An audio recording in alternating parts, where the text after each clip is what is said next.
Now it all started when I was following the white rabbit down the rabbit hole, and all of a sudden I fell. My poor cat Dinah. I left him up there all alone.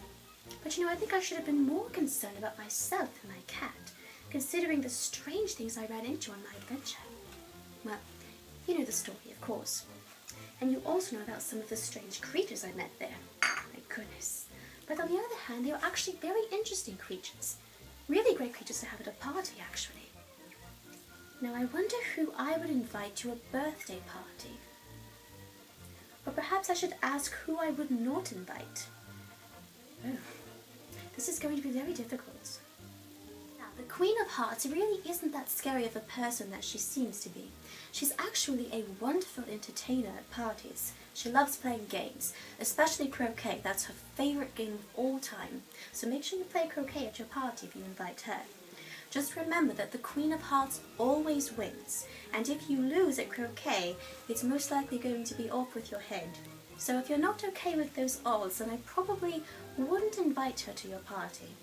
But other than that, she's a great conversationalist, as long as you agree with everything she says. Then you'll be fine.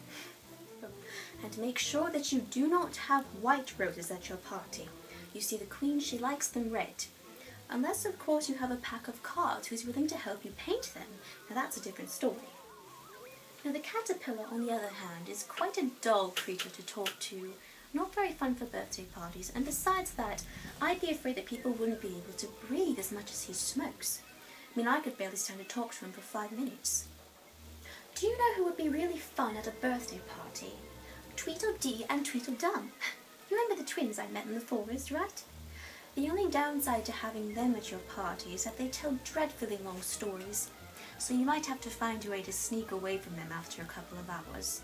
But their stories are much more interesting than books. I just can't stand to read a book with no pictures in it. Oh, now don't even get me started on the flowers. My goodness. Now besides the fact that they need to learn a few things about manners before coming to a birthday party, they have the nerve to call me a weed. I am not a weed. I am an Alice.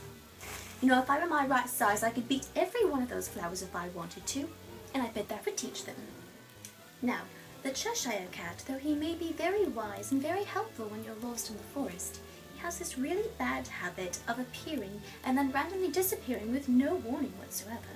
And if you ask me, I think it's frightfully rude to disappear during a party. But I suppose if you like people who are unpredictable like that, then by all means you can invite the Cheshire Cat. Now, if you want to invite somebody really unpredictable, you can invite the Mad Hatter and his friend the March Hare. Now, they love having tea parties, regardless of what you're celebrating. The only thing is, I don't know if they've actually been to a regular birthday party. Every time that I've seen it, they've always been celebrating an unbirthday party. I'm not even sure if they would know what to do at a regular birthday party.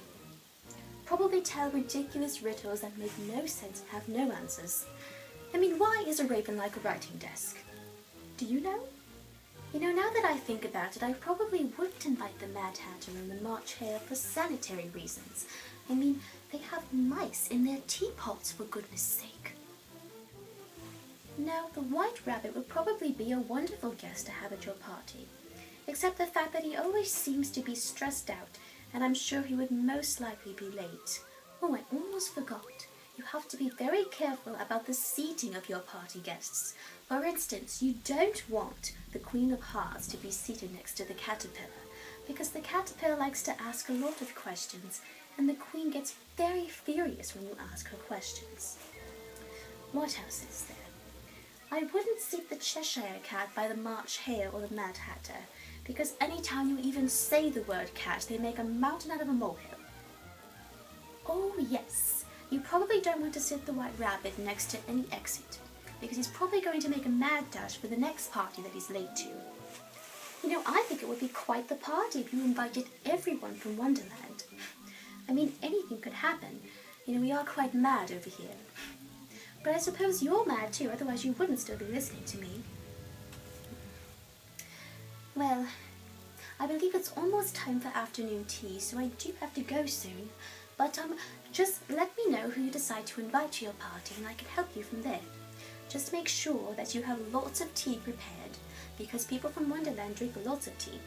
and make sure you get lots of rest the night before, because it's quite exhausting to be around mad people all the time. Oh, and don't step on the mole rat.